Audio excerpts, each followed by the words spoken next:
So this is a different type of video for me because normally when I'm talking about a team, I'm talking about some type of roster move that just took place or maybe a tournament that they just won or something about the strategy of the team or an accomplishment or something along those lines, right?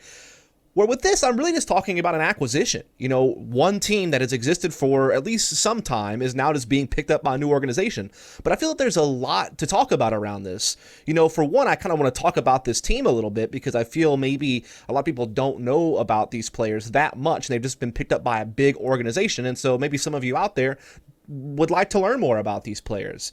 And the other side of this argument is the argument, is this a team that Cloud9 should have been picking up? Because Cloud9 obviously has a history of being a huge organization, and on the surface, when you see them picking up this group of players, it seems like a downgrade from what they've had in the past when it comes to prestige, experience, accomplishments, all those big things. That is another story in itself that I want to kind of address as well.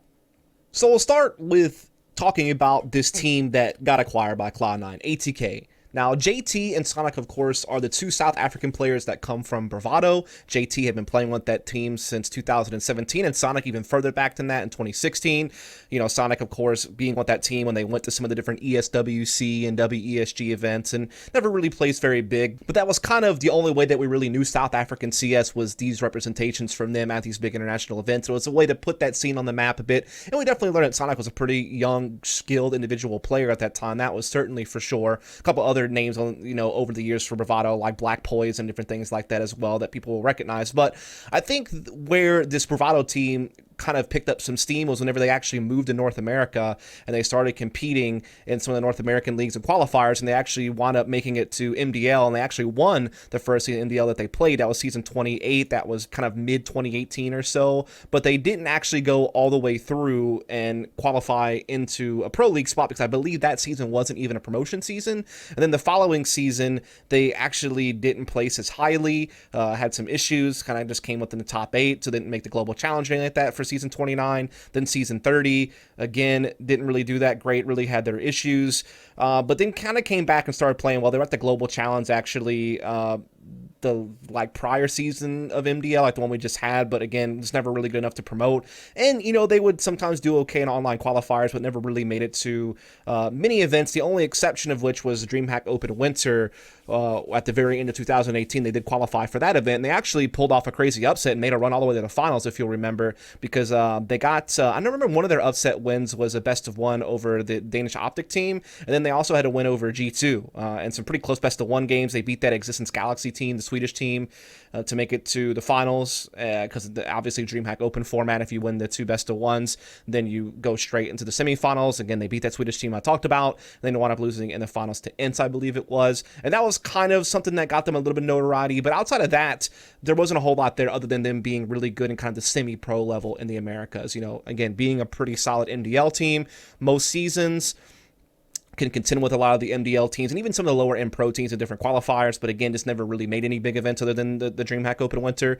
But one of the things from an eye test is that this was one of the most organized teams in MDL. Strategically speaking, they were up to date with the meta. They had really good defaults, they had good executions, that they were a well-drilled team. You could tell they put some thought into their tactics, into their roles, and in a league where a lot of the teams, particularly in the middle and bottom of the table, look horribly disorganized and don't really have a whole lot of strategy to them. This team really stood out for that reason. Watching them play, casting some of their games in MDL, from the eye test, they looked like they knew how to play CS, and that's obviously going to serve you well when you do eventually make those moves up. If you do get opportunities to play against professional teams, you'll be able to actually be on par with them and know what to do and have protocols in place and all those good things. And so that was always one of the high marks for me for this team, was the fact that they had good strategy, they had a good individual player in Sonic, and then back then they also had the Trony, who was a pretty good hopper.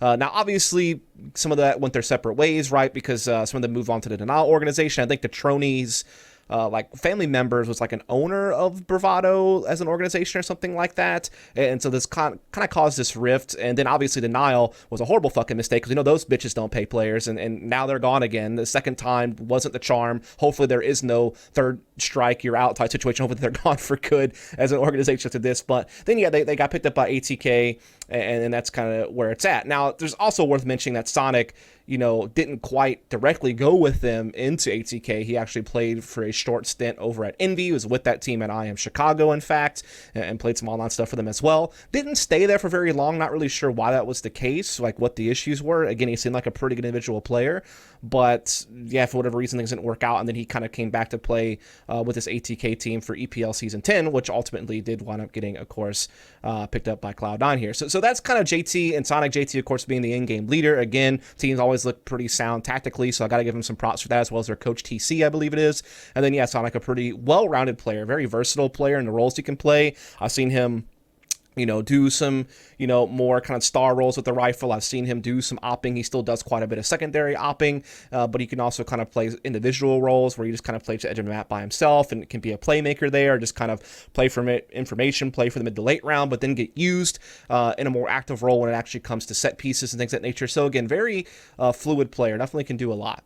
And so that kind of wraps up the two South African players. And then you have Floppy. Now, this guy's been playing in Mountain Dew League since he was 16 years old, and he's 20 right now. And we'll talk about age in a minute, because I think that's one of the big things about this team. But yeah, he played on various different MDL teams, but the one that really stuck was Vireo Pro.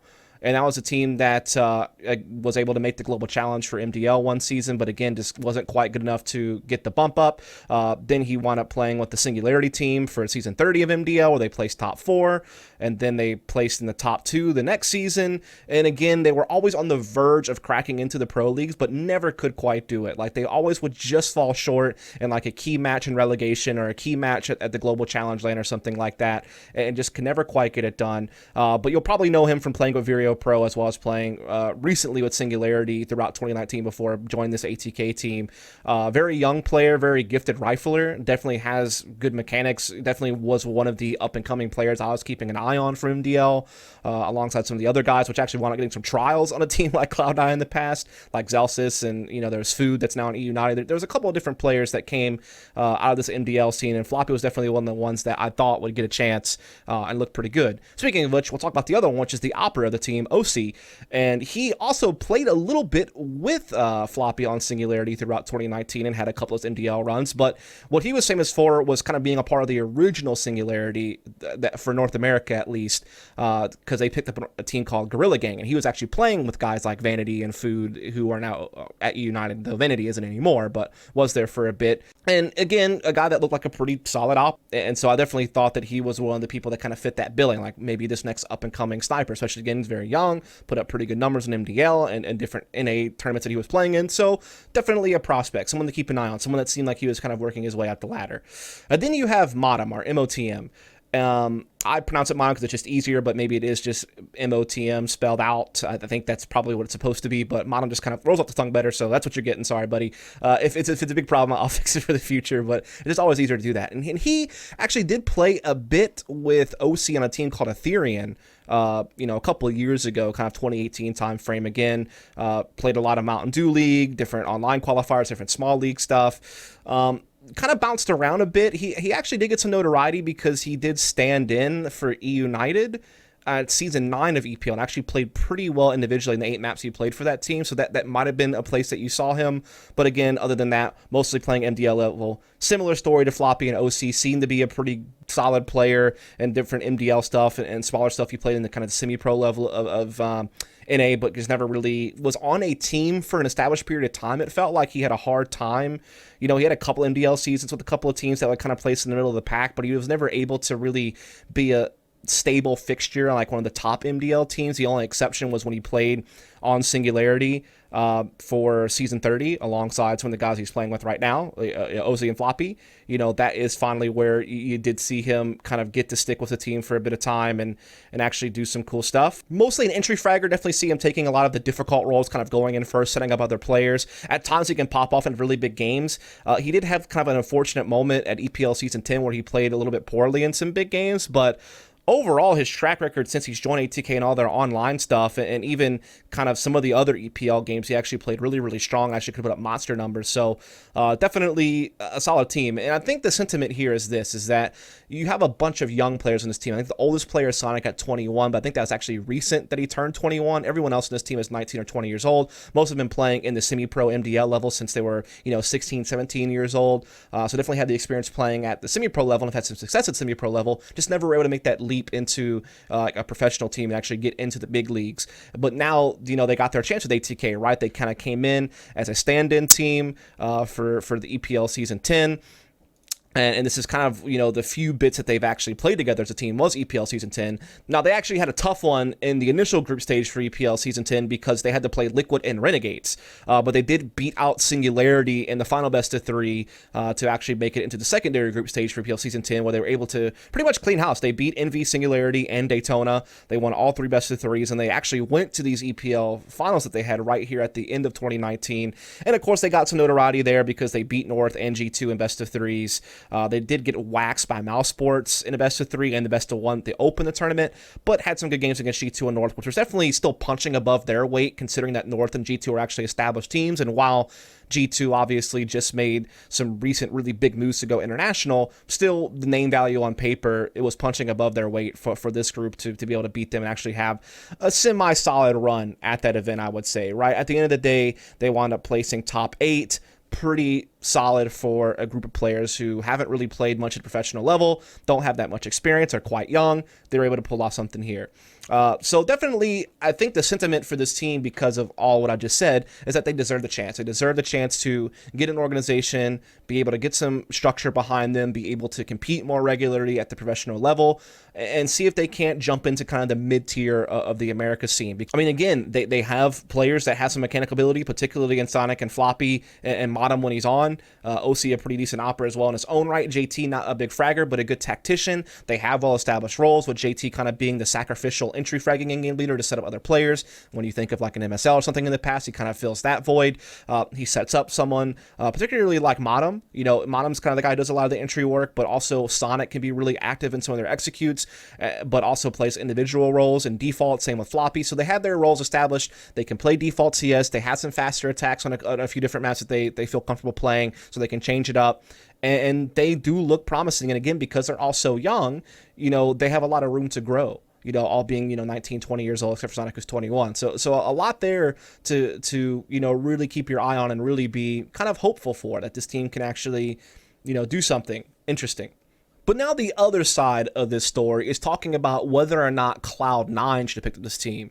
And I think there's some different angles to approach this from. If you're super optimistic, you approach from the angle that, yeah, this is an upcoming young group of players from the Americas who have been playing really well at a semi-pro level, have shown us some stuff at a professional level now. Again, not much, but they've shown us a little bit of something towards the end of 2019 to make you hopeful. And especially in America's scene right now, where the mid-tier is kind of ravaged, to be honest. There's not that many teams out there. Once you get past Liquid and Evil Geniuses and then 100 Thieves, which isn't even an America's team, they're just based in the Americas. And you think about the Brazilian team struggles that they're having right now, and you think about how some other NA teams just aren't really that strong. There is definitely kind of a void there to be filled that this Cloud9 team now could actually fill, which means you could be getting into some of these Americas qualifiers now that Liquid and EG and 100 Thieves are probably going to get directly invited to a lot of stuff, and you're going to be in the mix to maybe qualify for some big events and have some opportunities to show yourself on a pro stage. And so there is that sentiment there that this is a team that looks promising tactically, has some good mechanical players, have some results. Not many. There's a super small sample size. Like, we need to be fair about that. But there is some hope that this team is something to keep an eye on. And therefore, I think there's a sentiment that let's give this team a chance. Let's give them some backing. Let's see what they can do. But is Cloud9 really the org that should be doing that? It's like kind of the other question you have to ask when you go that angle. And then here's the other angle, and this is the big one. Cloud9 used to be the cream of the crop of North America. This is a organization that when they came in late 2014, they picked up the old complexity lineup. They debuted at ESL1 Cologne 2014. They took top 8 there. And then from that point forward, going into kind of mid 2015 when they made the changes, getting Freakazoid and Skadoodle and the crazy summer run. And then obviously the period that they had in mid to late 2017 where they were really strong into early 2018 when they won E-League Boston. They've had their periods where this team was typically the best team from North America, or certainly within the top 2. Obviously, they had their rivalry with iBat Power and things like that in the past, but they really did shake out to kind of be the number 1 team from this region that was North American. Obviously, the Brazilian teams that competed in the Americas were certainly above them, but they were like the top NA team. And there were periods where this team was ranked in the top 5 for a few months. They were consistently within top 15 range, into the top 10 majority of the time, actually. So really, really big organization. And you would think because of that, they will be able to attract a lot of talent. And then you really start going through all the different things that happen with the team, after E-League Boston. Letting Stewie and Tarek go. Why would you do that? Why wouldn't you want to keep your marquee players and build around them? Let them take the reins of the team. They were the stars. They were the ones that could perform. Keep Automatic with them. Listen to those guys. Build something around them. Don't let them go off the Made in Brazil and then later on go their separate ways and be big pieces of now the top teams in NA right now. It's Stewie over at Liquid and Tarek over at Evil Geniuses. That's the kind of the first mistake you can kind of point to. Like, should you have done that, right? Then it was the whole, what the fuck was the point of bringing Finesse on board and then not even really giving him the time to do anything? If you trusted him as an in-game leader, they didn't really do anything to support that. They kind of hung him out to dry. It was a really bad situation. Then they just became a revolving door at that fucking point, right? You had all these different Europeans coming in and out, like Flusha, like Kiyoshima, like Golden, like Sticko. You had the Trials Advice and Zelsis.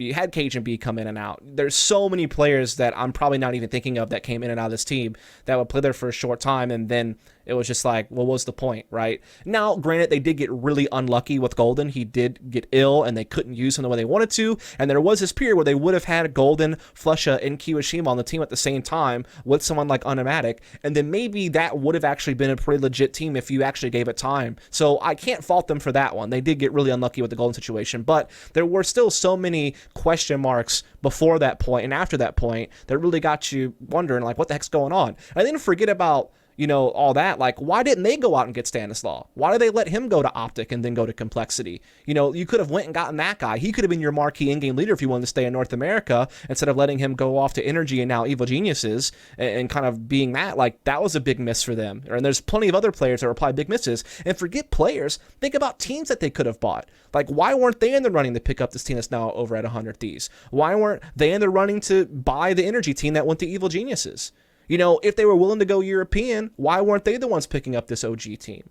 And if not that, there's other teams that maybe you could go for, right? Even maybe going after some of Crazy's players before they went over to G2. If they could have been able to get Nexa and Hunter and get those players and build like a really solid European team, that could have been something that Cloud9 should have been able to do with their prestigious organization. But they weren't able to do any of those things. And now, yeah, sure, now that all that has flopped, sure, this is actually probably the best team that Cloud9 could pick up because everyone else is probably too expensive or with really big orgs that probably aren't going to let them go.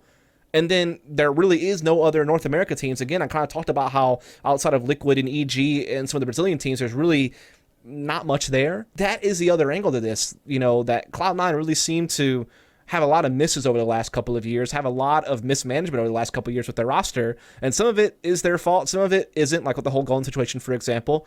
But it is kind of crazy to think how this team has spiraled down so much from when they were building up in mid-2017 with their kind of best lineup they ever had, the E-League Boston win, and now we're 2 years later, and they're picking up a team that has never really played pro before until now, until, EPL Season 10 and these Katowice qualifiers and such. It's kind of wild to think that.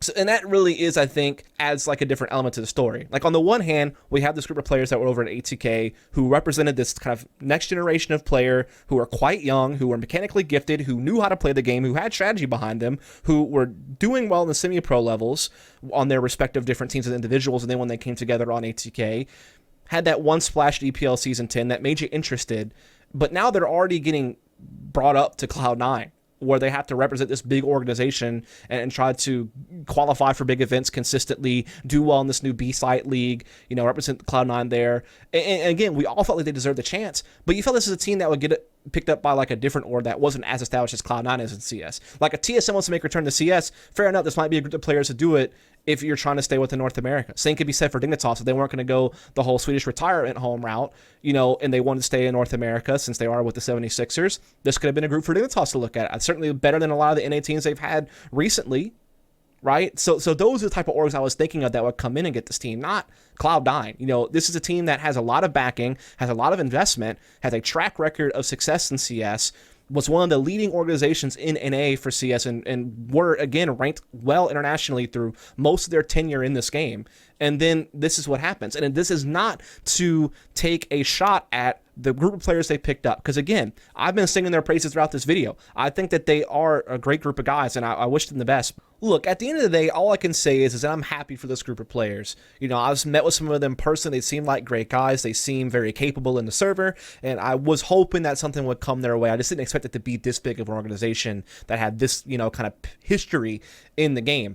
And I think that, unfortunately, because of that, because everyone is so used to seeing Cloud9 at the top, and we all believe they should still be at the top, considering, again, their history, their financial backing, the investments that they have behind them, you know, that they should have had so many opportunities to have a really big name team underneath their organization right here, right now. But instead, they're kind of doing this Moneyball situation where they're trying to grab these young upcoming players, maybe even trying to do so at what would be a much lower cost than going and buying a big team, and hoping that they can build something from the ground up. And I hope for the sake of the lineup that they can, because I think it will be an incredible story. And again, I'm wishing them the best. But again, I think Cloud9 as an organization, and many people out there have to realize that people were expecting a name like Cloud9 to have bigger names on their roster, a more proven team, and a team that was already, you know, capable of getting big results at international tournaments today, rather than something that might happen months down the line as this group of young players develops internally, and then maybe even some moves have to happen down the line to get them, you know, up to a higher level. Regardless, I'll definitely be keeping my eye on this team going forward, and I definitely think that they can make some noise. So hope you folks enjoyed this content. If you did, please subscribe for more. Catch you next time.